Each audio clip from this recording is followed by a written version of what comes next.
दर्पण न्यूजच्या सांगली कार्यालयाच्या वर्धापन दिनास हार्दिक शुभेच्छा. शुभेच्छुक माननीय बाजीराव कांबळे साहेब, राज्याध्यक्ष, राज्य हिवताप निर्मूलन कर्मचारी संघटना महाराष्ट्र राज्य तथा आरोग्य निरीक्षक राजर्षी छत्रपती शाहू महाराज शासकीय वैद्यकीय महाविद्यालय कोल्हापूर, माजी उपाध्यक्ष व विद्यमान संचालक सराफ व्यापारी नागरी सहकारी पतसंस्था गुजरी कोल्हापूर, पदसिद्ध सदस्य राज्य सहकारी मध्यवर्ती कर्मचारी संघटना शाखा कोल्हापूर.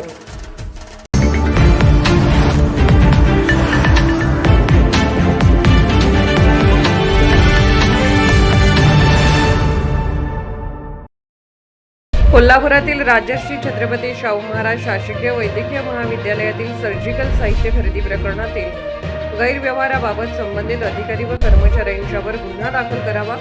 शिवसेना उद्धव ठाकरे पक्षाचे उपनेते संजय पवार यांची मागणी. कोल्हापुरातील राजर्षी छत्रपती शाहू महाराज शासकीय वैद्यकीय महाविद्यालय येथील सर्जिकल साहित्य खरेदी प्रकरणातील कथित गैरव्यवहाराबाबत शासनाच्या निर्देशानंतरही संबंधित अधिकारी व कर्मचाऱ्यांवर गुन्हा दाखल करण्यात आलेला नसल्याचा गंभीर आरोप शिवसेना उद्धव ठाकरे गटाचे उपनेते संजय पवार यांनी केला आहे.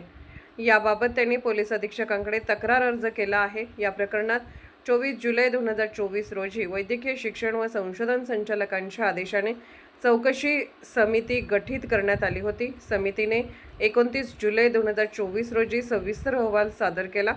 या अहवालात आर्थिक व प्रशासकीय अनियमितता झाल्याचे प्रथमदर्शनी निदर्शनास आल्याने संबंधित पुरवठादार तसेच खरेदी प्रक्रियेत सहभागी अधिकारी व कर्मचाऱ्यांविरोधात गुन्हा दाखल करण्याचे निर्देश शासनाने 3 एप्रिल 2025 रोजी दिले होते. तथापि 17 एप्रिल 2025 रोजी दाखल झालेल्या गुन्ह्यात केवळ पुरवठादाराविरोधात कारवाई करण्यात आली असून संबंधित अधिकारी व कर्मचाऱ्यांना वाचवण्याचा प्रयत्न सुरू असल्याचा आरोप त्यांनी केला आहे. चौकशी अहवालात नमूद बाबी लक्षात घेता संबंधित अधिकारी कर्मचाऱ्यांच्या सहभागाशिवाय असा गैरव्यवहार होऊ शकत नाही असेही तक्रारीत म्हटले आहे. या प्रकरणातील तपास पूर्ण होण्यापूर्वी संबंधित अधिकारी व कर्मचाऱ्यांवरही गुन्हा दाखल करून सखोल तपास करण्यात यावा, अन्यथा उच्च न्यायालयात दाद मागावी लागेल असा इशाराही त्यांनी दिला आहे. कोल्हापूरहून दर्पण न्यूजसाठी अनिल पाटील.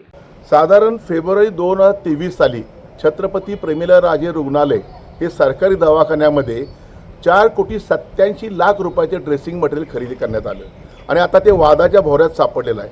कारण शासनाने ह्या संबंधित शंका आल्यानंतर समिती नेमली आणि समितीच्या लक्षात आलं की ह्यात फार मोठा गैरव्यवहार झालेला आहे आणि अनियमित आढळलेले आहे. संबंधित परचेस कमिटी आणि पुरवठादारावर ताबडतोब FIR नोंद करा, तात्काळ नोंद करा आणि ती कागदपत्र जी असतील ती शासनाला पाठवा असा आदेश दिलेला आहे. पण या आदेशाचं पालन झालं नाही. फक्त पुरवठादारावरच फक्त FIR दाखल करण्यात आला. परंतु परचेस कमिटीमध्ये असलेले डॉक्टर दीक्षित असून देत, गिरीश कांबळे असून देत, ढवळे असून देत, खेडेकर असून देत, अश्विन कुमार चव्हाण असून देत, प्रिया होंबाळकर असून देत, यांना का वगळण्यात आलं? शासनाचा आदेश दिला आहे त्या आदेशाचं पालन करणं संबंधित वरिष्ठांचं अधिकाऱ्याचं कर्तव्य आहे, परंतु पाळलं गेलेलं नाही. आज आम्ही जिल्हा पोलीस प्रमुखांकडे आम्ही निवेदन देतोय, पत्र देतोय.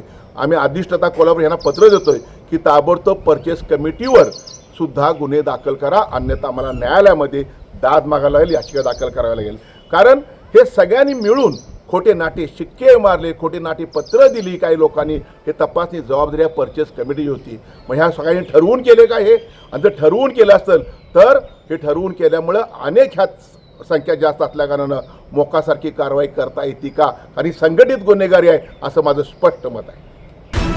निर्भीड बेधडक बातमीसाठी दर्पण न्यूज चॅनलला लाईक करा, शेअर करा, सबस्क्राईब करा.